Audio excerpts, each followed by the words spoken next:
Hello everyone, welcome to Let's Learn. Today we'll be discussing week 3 content. Let's begin. Clauses.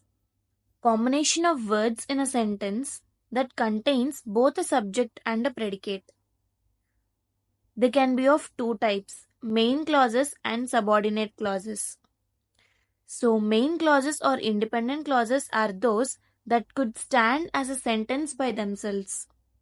Whereas subordinate clauses, embedded clauses, or dependent clauses are those that do not convey complete meaning if used without main clause. So, independent clauses do not depend on any other clause or sentence to make a sense, whereas subordinate clauses depend on main clause to make a meaning. So, let's see the example here. We came to know that Nick was marrying Nancy when we received the greeting card. So, this part is independent clause. If you see, take it separately, it does not need this part of the sentence to make complete sense. We came to know that Nick was marrying Nancy. Whereas this part, when we received the greeting card, is dependent upon the main clause. It does not mean anything without the main clause. So the second example, we went for a picnic last Sunday, although it was raining. So this is dependent clause or subordinate clause because it does not mean anything if you take it separately. Although it was raining, it depends on the independent clause present here. We went for a picnic last Sunday. This is independent clause. So one subordinate clause can be different from another not only in length but also in its function. So yeah, length and function would differ from each other. When a sentence has an independent clause and one or more subordinate clauses, it is called a complex sentence. So this is the definition of a complex sentence. It should have an independent clause or one or any number of subordinate clauses. If that's the case, then it is a complex sentence. But in the same sentence, we can have two or three subordinate clauses performing two or three different functions. So, no matter how many subordinate clauses are present in the complex sentence, there's no rule that all of them should have a same function or should work similarly. They may differ in their functions. So, there could be three kinds of subordinate clauses such as noun clause, adjectival clause, and adverbial clause. Let's see what is a noun clause first. It is also known as nominal clause. It is a group of words that contains a subject and a predicate of its own. Obviously, any kind of clause, it would contain a subject and a predicate. And it does the work of a noun. So it acts as a noun in the sentence. It is a dependent clause that functions as a subject, object, or complement within a sentence. It gives additional information about the noun in the independent clause, but it cannot stand by itself. So let's see the examples. My cousin gave me the bracelet that she had bought from Italy. Jimmy told me that he would help me in my homework. So in these two sentences, these noun clauses are acting as objects to their respective verbs. So the next example, the fact that the eyewitness disclosed in the court was quite startling. What she did was perhaps not enough to change his attitude. So in these both, the noun clause is acting as a subject of the sentence. That was how we managed to crack the code. So here it is subject complement. And everything now depends on what the members of the board decide. So here it is the object of preposition. And in the seventh one, the proposal that the salary should be increased was passed unanimously. So here it is placed after another noun. And in the eighth one, our team was confident that the rivals would be pushed hard. Here it is acting as a complement of adjective. What is the adjective here? Confident. So it is acting as a complement of the adjective. So I have mentioned it clearly here. You can go through. So adjectival or relative clause. It does the work of an adjective. It describes about other noun or pronoun. But here it's a clause. The chief guest who presided over the function is a retired army officer. So it is describing about chief guest. The camera which was gifted to me by my cousin has been stolen. It talks about camera. So it's the same in all the other examples as well. Adverbial clause. It is a group of words that contain a subject and a predicate of its own and does the work of an adverb. It describes or modifies a verb, adjective, or another adverb. Let's see the examples. He eats his lunch faster than everyone else eats. We thought because of the bus has been so predictable lately that the next one would come at 3:10. They drove beyond where the city ends. We'll be sitting in the conference room until they tell us to leave. So it's describing about other verbs or another adverb or adjective. Sentence and clause. Sentence is a structural unit in languages. And what is the difference between a sentence and a clause? It's simply a sentence is also a clause. Sentence is independent, whereas clause appears dependent. It is dependent on other sentence, clause, or something. Clauses can have different structural functions in a sentence, and an independent clause has both subject and predicate, so that structurally it does not depend upon another clause. Therefore, a sentence is an independent clause. So, according to this, all simple sentences, which means sentences with only one clause each, are independent clauses. Now, let's see the types of sentences. Simple sentences. A simple sentence has only one subject and one predicate. It has only one finite verb. So first let's see what is finite and non-finite verbs so that it would be clear for you. So there are two types of verbs, finite and non-finite. See the examples here. She dances singing songs as well.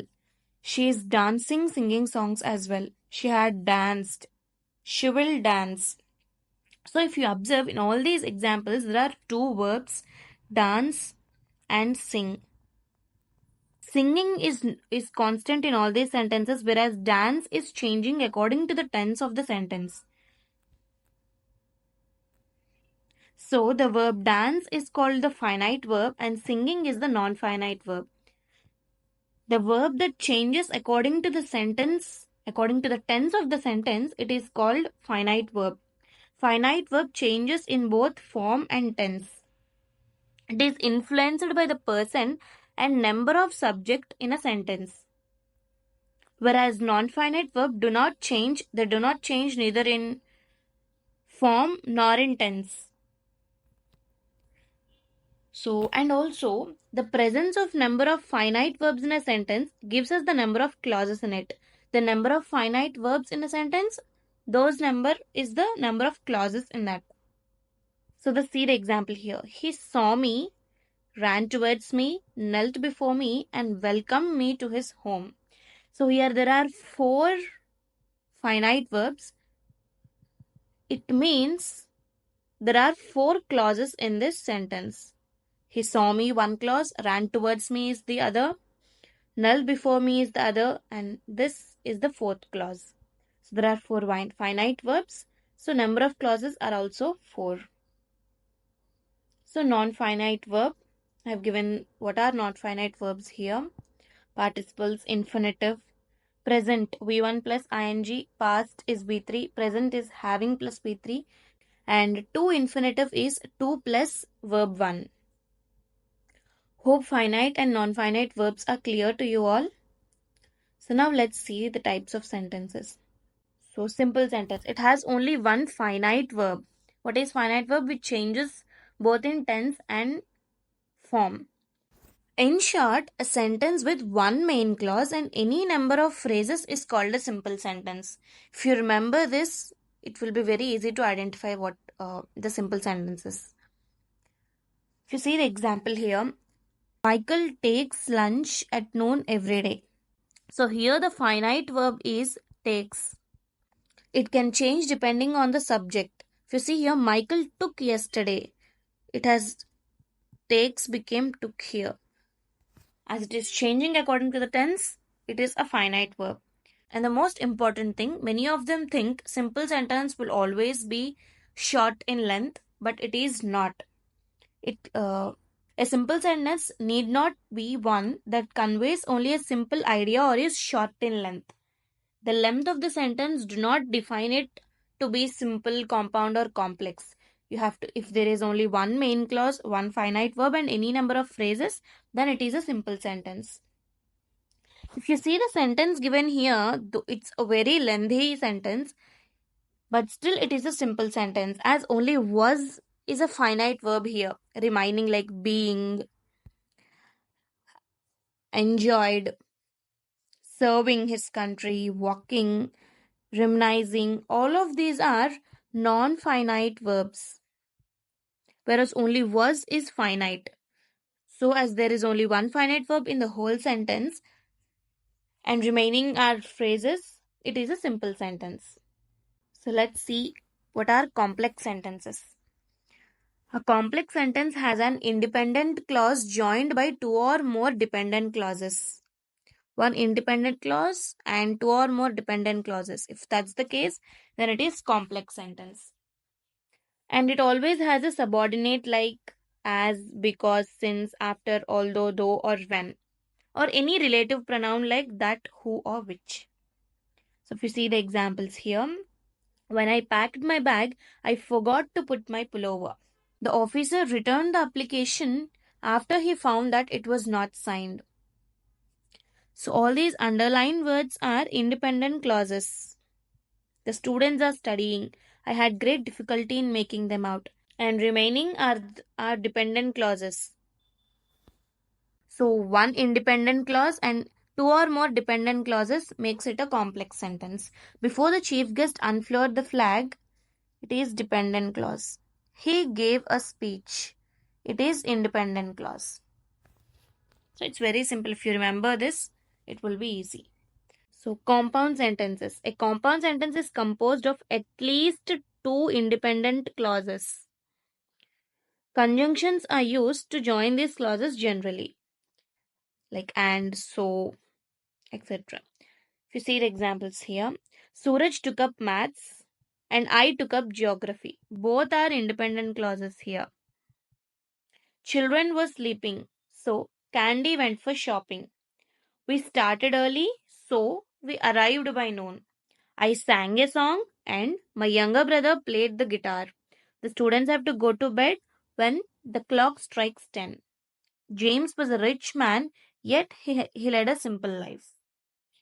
So at least two independent clauses must be there to make the sentence compound. So hope types of sentences are clear for you all. So a sentence contains a subject and a predicate. And the predicate has this structure and the verb can be transitive or intransitive. If it's intransitive, you cannot see any object. If it's intransitive, you'll not find any object. If it's transitive, then this part would be present. So the objects are complements and adverbs are adjuncts. You'll understand this when we see examples. So first see, all sentences will have subjects and predicates, and this is the order of words in a sentence. Subject, and this whole thing is predicate, and predicate has verb, object, and adverb. Subject and verb in predicate agree with each other in English sentences. So there is an agreement between the subject and the verb. If you see here, she speaks English so well. So here, she is the subject and the remaining one is predicate. And in predicate, speaks is the verb, English is the object, so and well both are adverbs. And if you see in the second sentence, my friend is the subject and remaining one is the predicate. And in predicate, shouts is the verb, allowed is adverb, and the remaining is also an adverb. So let's see what are complements and adjuncts. Complement is an essential part of a sentence, clause, or phrase. If it is removed, the sentence becomes incomplete. It becomes ungrammatical. If you see the example here, Raju needs. So if you see here, it's ungrammatical and also does not make any sense. So complements are a very essential part of a sentence. So, adjuncts. An adjunct is an optional part of a sentence, clause, or phrase, and it does not structurally affect the sentence if you remove it. It just adds extra information. So, let's see these examples. Here, the King of England. The King of England with his ministers. So, of England, it is a compliment. And the King of England with his ministers. With his minister, it is giving more information. And if you see, if you place the adjunct first before complement, the king with his ministers of England, this is not making any sense, is it? Like, and even if you see here, a student of physics, a student with long hair, a student of physics with long hair. If you say a student with long hair of physics, would that make any sense? No. So, what do you observe here in both these sentences? That complement should always be near to what it is complementing. If you keep it far, if you put adjunct near to it, it is not making sense. A king of England with his ministers. This is a correct way of writing. A king with his ministers of England. No. The complement should always be near to what it is complementing. Same as of here. A student of physics with long hair is correct, but a student with long hair of physics is not making any correct sense. So there can be one complement in a phrase, and in a complete sentence, a maximum of two complements. There cannot be more than that. Whereas adjuncts, you can have any number of adjuncts in a phrase or a sentence. But complements, maximum of two in a sentence and one complement in a phrase. So hope you have understood adjuncts, types of sentences and complements. Let's meet in another video. Thank you everyone.